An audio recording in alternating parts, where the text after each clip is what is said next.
ये बिल्कुल ही क्लूलेस हैं। कोविड के कंट्रोल इनसे निकल चुका है। इनके पास इंसानियत नाम की चीज़ बाकी नहीं रही है।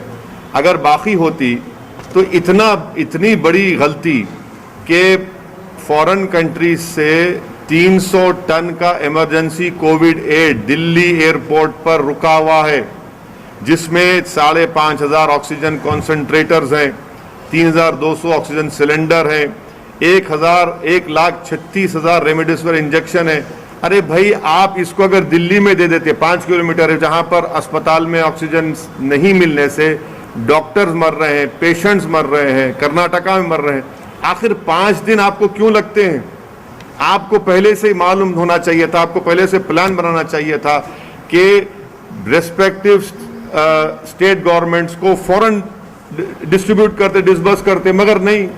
लोग मर रहे हैं ऑक्सीजन से, जिसको भारत में लोगों को ऑक्सीजन कॉन्सेंट्रेटर की ज़रूरत है, सिलेंडर्स की ज़रूरत है, मगर दिल्ली सरकार जो है, दिल्ली के बादशाह सो रहे हैं अपने, इनको कोई पता ही नहीं है। कोई बोलता है एम्पावर्ड ग्रुप ऑफ मिनिस्टर्स, कोई बोलता है कि और मिनिस्ट्री करेंगी।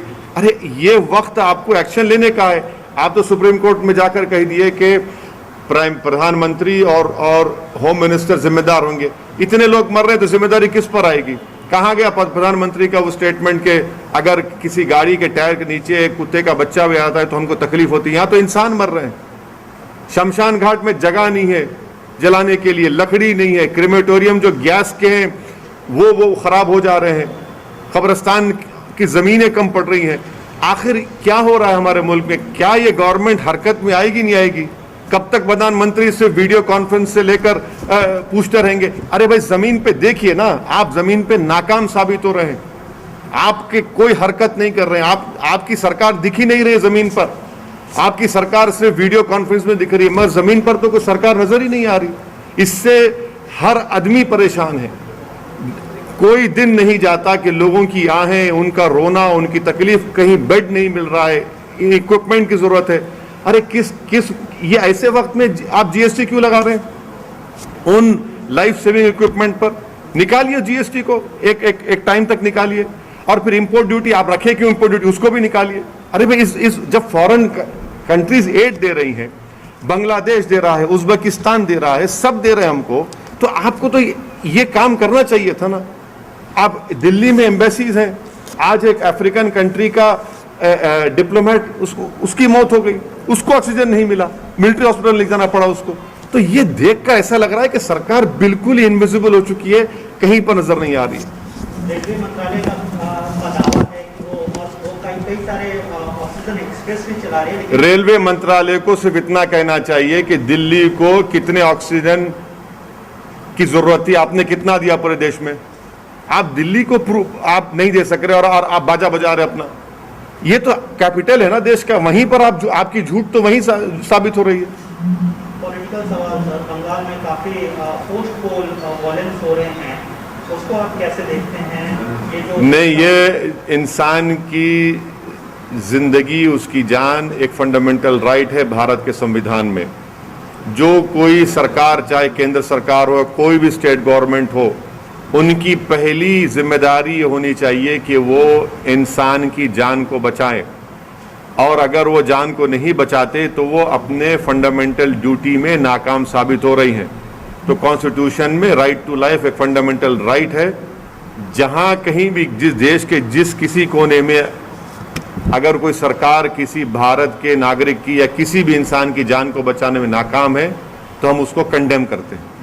अलग अलग political parties, national political parties, वो they are demanding and they are in fact उनका वो फेवर कर रही हैं कि लॉकडाउन होना चाहिए, नेशनल लॉकडाउन होना चाहिए।